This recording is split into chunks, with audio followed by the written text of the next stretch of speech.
오늘은 미가서 4장의 말씀을 보도록 하겠습니다. 이 4장의 내용은 메시아의 영광과 평화에 대한 내용인데요. 하나님께서 남유다와 북이스라엘의 죄악을 경고하셨지만 그러나 하나님께서 그들을 버리시는 것이 아니라 마침내 하나님께서 그들을 통하여 또 열방을 통하여 영광을 보여주시고 또 하나님께서 하나님의 택함 받은 백성에게 참된 영원한 평화를 약속하시는 내용입니다. 오늘도 이 말씀을 통해서 신실하신 그 하나님의 은혜와 사랑을 말씀을 통해서 깨달을 수 있는 저와 여러분 되기를 주님의 이름으로 축복합니다. 4장 1절에 끝날에 이르러는 여호와의 전의 산이 신들의 꼭대기에 굳게 서며 작은 산들의 위에 뛰어나고 민족들이 그리로 몰아갈 것이라. 여호와의 전, 시온산을 의미하고요. 하나님의 임재를 의미합니다. 하나님의 임재의 장소, 이 시온은 이스라엘 백성들이 하나님 앞에 예배하는 곳이었고 또 이스라엘 백성들이 자신이 하나님 앞에 택함받은 백성으로서 자랑스럽게 여겼던 것이었습니다. 그럼에도 불구하고 이스라엘 백성들은 하나님의 말씀대로 살지 않았고요. 오히려 거짓된 유혹에 넘어갔을 뿐 아니라 이방 신 우상을 섬겼습니다. 그리고 그들은 이 멸망하기 직전에는요.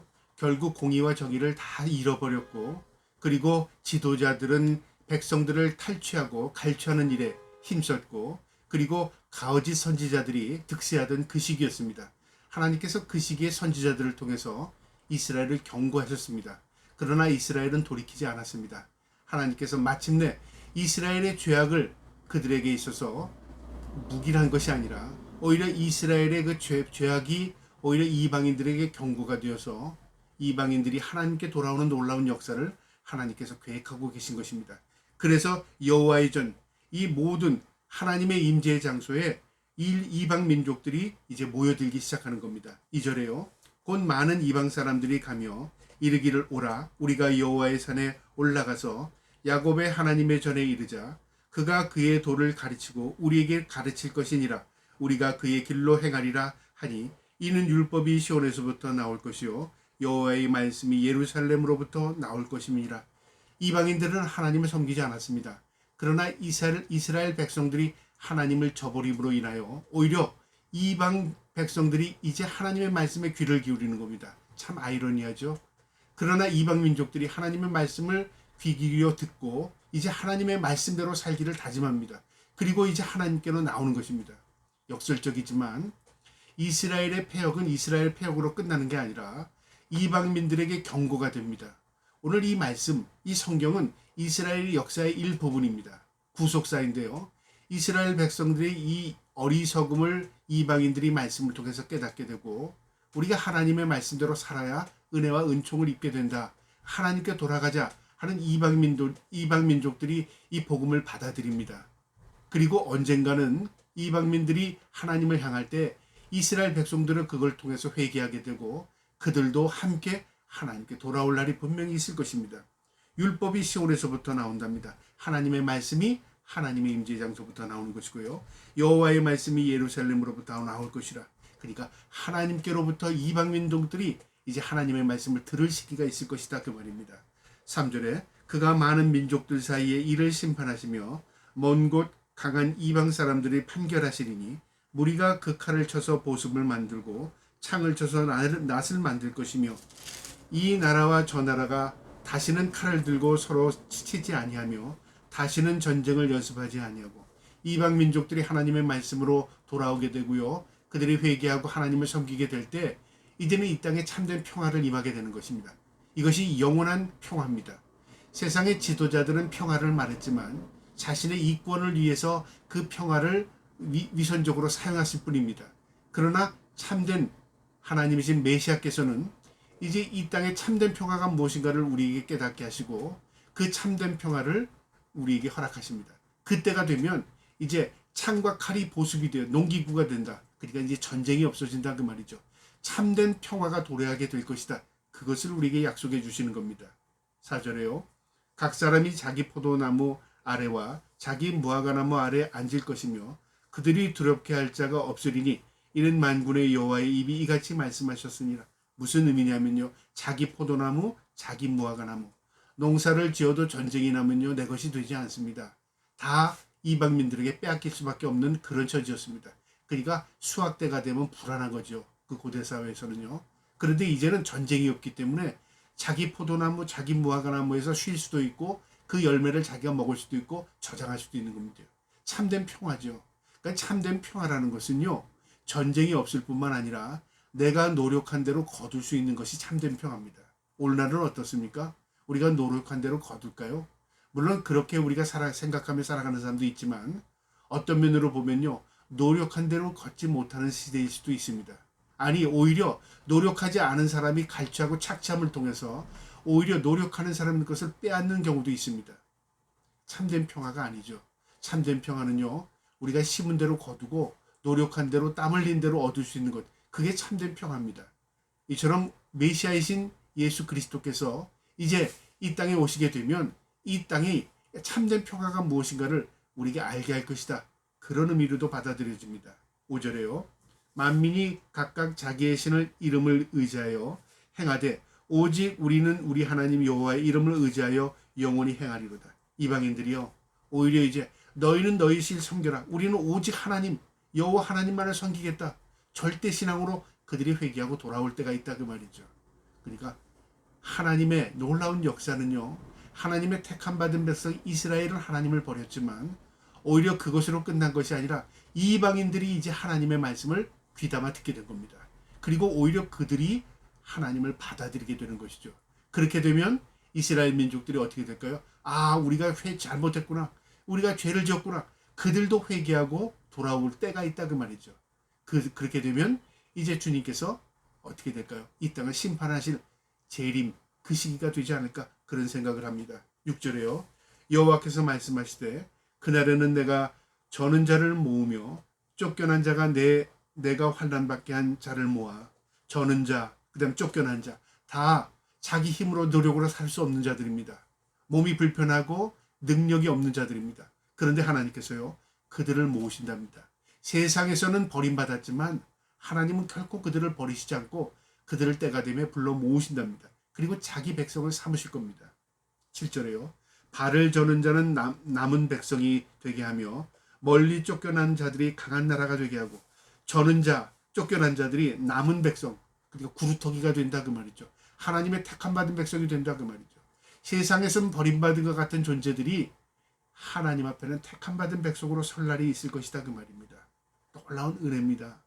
나 여호와가 시온산에서 이제부터 영원까지 그들을 다스리리라 하셨나니 이제 하나님께서 우리의 왕이 되셔서 이 땅에 참된 평화를 허락하신다 그 말이죠. 그러니까 우리가 주님을 모시는 곳이 그 어디나 하늘나라가 되는 것입니다. 그리고 우리가 마침내 주님께서 재림하시게 되면요. 이 땅의 죄악을 심판하시고 그리고 이제 영원한 날, 영원한 하늘나라로 하나님의 택함받은 백성을 인도하실 것입니다. 그것이 우리에게 참된 소망이 되는 겁니다. 8절에요. 너 양떼의 망대요 딸 시온의 산이요 이제 걷는 곳 딸 이스라엘의 나라가 내게로 돌아오리라. 이스라엘 하나님의 택함받은 백성이 때가 되면 하나님께로 돌아오고 회개할 것이다 그 말이고요. 9절에 이제 내가 어찌하여 부르짖느냐 너희 중에 왕이 없어졌고 너희 모사가 죽었으므로 내가 해산하는 여인처럼 고통함이냐.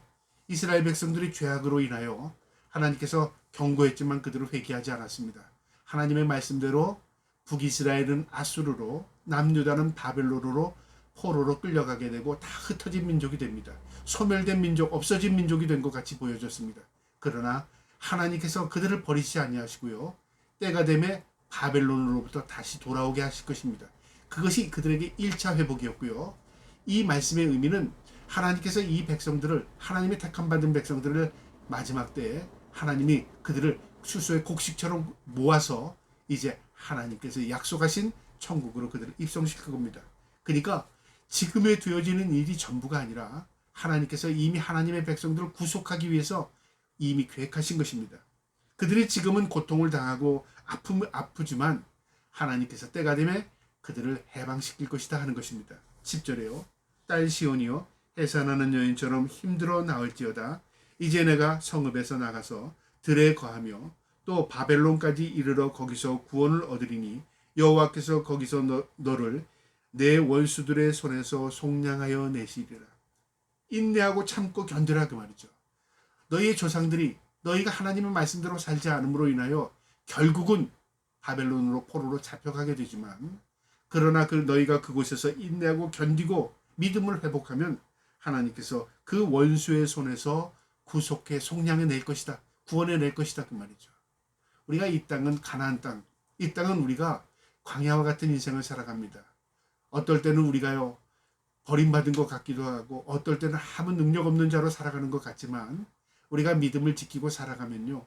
마침내 하나님께서 놀라운 영광을 우리에게 보여주시고요. 구속의 은혜를 우리의 삶에 경험하게 할 것입니다. 그래서 말씀이 우리에게 능력이 되고 말씀이 우리에게 참된 소망이 되는 것입니다. 11절에요.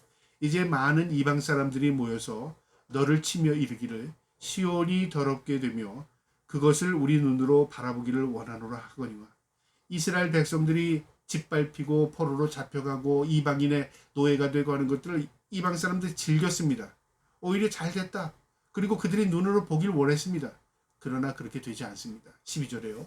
그들이 여호와의 뜻을 알지 못하며 그의 계획을 깨닫지 못할 것이라. 하나님이 어떤 계획을 갖고 계시는지 이방인들은 몰랐습니다. 눈으로 되어지는 것만 보고 이스라엘 백성들은 끝났다. 멸망당했다고 생각했죠. 이제 이 땅에서 없어졌다고 생각했습니다. 그러나 하나님께서 그들을 결코 버리시지 않은 겁니다. 하나님께서 그들을 참되게 회개시키고요. 하나님께서 그들을 다시 긁어 모을 겁니다. 그리고 그들을 통해서 하나님이 영광 받으실 겁니다. 또한 하나님의 계획, 하나님의 뜻은 우리의 머리로 헤아릴 수 없는 것입니다. 놀라운 하나님의 역사가 이스라엘을 통해서 일어날 것입니다.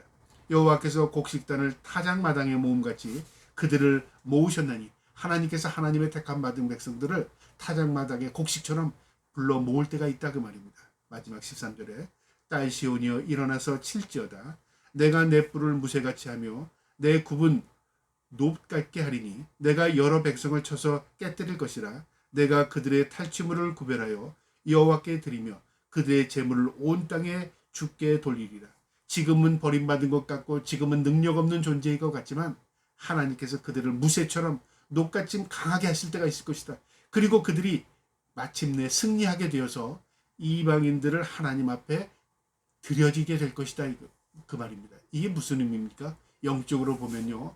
이스라엘이 이제 마침내 하나님 앞에 돌아오게 되고요. 그들이 강한 민족으로 서게 될 뿐만 아니라 이제 그것이 샘플이 되어서 본이 되어서 이방 민족들이 하나님 앞에 돌아오게 되고요. 오히려 그 이방 민족들이 하나님 앞에 참된 열매로 거둬지게 될 것이다 그 말입니다.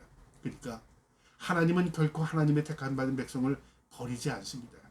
이스라엘이 등이 돌릴 때는요. 하나님께서 말씀으로 회개케 하십니다. 그리고 그들이 돌아오지 않을 때는요. 이방 민족을 통해서 그들이 고난을 당하게 합니다. 그러나 그 고난 가운데 그들이 묵묵히 그 고난을 견뎌내고 그곳에서 하나님을 발견하게 되고 참회하고 회개하고 돌아오면 하나님께서 그들을 강한 민족으로 세우셔서 마침내 하나님의 은혜, 하나님의 승리를 그들을 통해서 보여주신 겁니다. 오늘도 이 말씀을 우리의 마음에 새기시고요. 우리가 어떤 상황 가운데서도 하나님이 우리와 함께 하신다. 우리가 하나님의 함께 동행하는 인생들이라는 걸 기억하시고 늘 하나님의 말씀을 마음에 두고 살아갈 수 있는 저와 여러분 되기를 주님의 이름으로 축복합니다. 아멘.